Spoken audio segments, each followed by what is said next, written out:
ពេល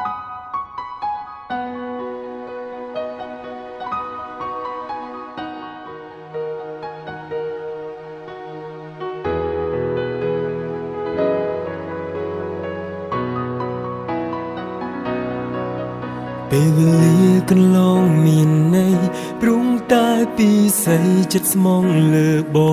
ងមិនដែលឡើយសែមកព្រមស្រឡាញ់គ្នាខ្លាំងក៏ប៉ុន្តែមួយរយៈនេះអូនចឹងតែផ្លែជ្រកគ្រឿងប្រច័ណ្ឌកុំហៅគ្រាន់តែស្មានដល់ថ្នាក់សុំចែកផ្លូវទឹកភ្នែកស្រក់មិនចឹងអស់ញ៉ាំមួយក៏មិនឆ្ងាញ់ព្រោះអូនបងខំឲ្យបងចោះចាញ់ចំណាព្រំលិខិតស្នេហ៍ស្មោះលែងសំខាន់គ្មានន័យភ្លើតភ្លើនក៏សប្បាយគ្មានគិតអ្នកនឹងរឿងគឺសិតតែហួចិត្តទុងវើថ្លៃអូនផ្លែកឲ្យដឹងទេព្រលឹងយកខ្លួនប្រឡែងភ្លើងធ្វើអ្វីគួរតែគិតសាជាថ្មី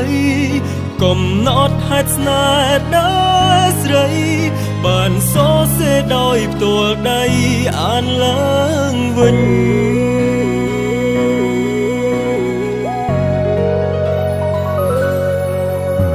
ក៏ល្អមិនតន់រំលងអូននៅកាយខ្លួនមិនតន់ហួងពេលផ្លូវអាក្រង់អូនដើរអ្នកណាក៏ធ្លាប់ខំ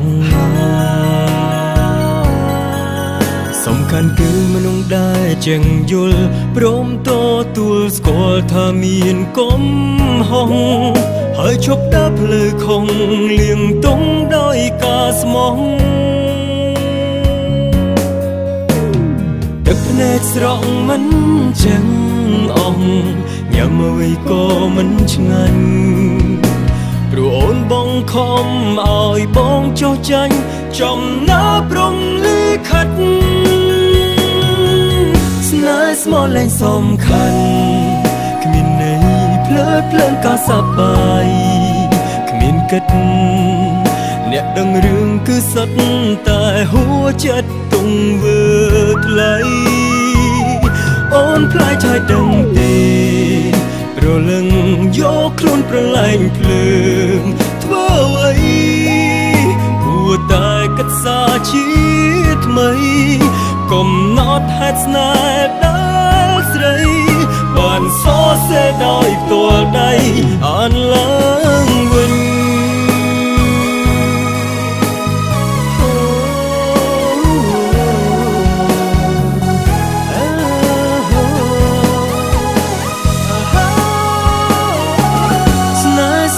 សំខាន់គ្មានន័យភ្លើតភ្លើនក៏សប្បាយគ្មានគិតអ្នកដឹងរឿងគឺសុទ្ធតែហួចិត្តទុងវើថ្លៃអូនផ្លែកឲ្យដឹងទេព្រលឹងយកខ្លួនប្រឡែងភ្លើងធ្វើអ្វីគួរតែគិតសាជាថ្មីកំណត់ហេតុស្នេហ៍ដល់ស្រីបានស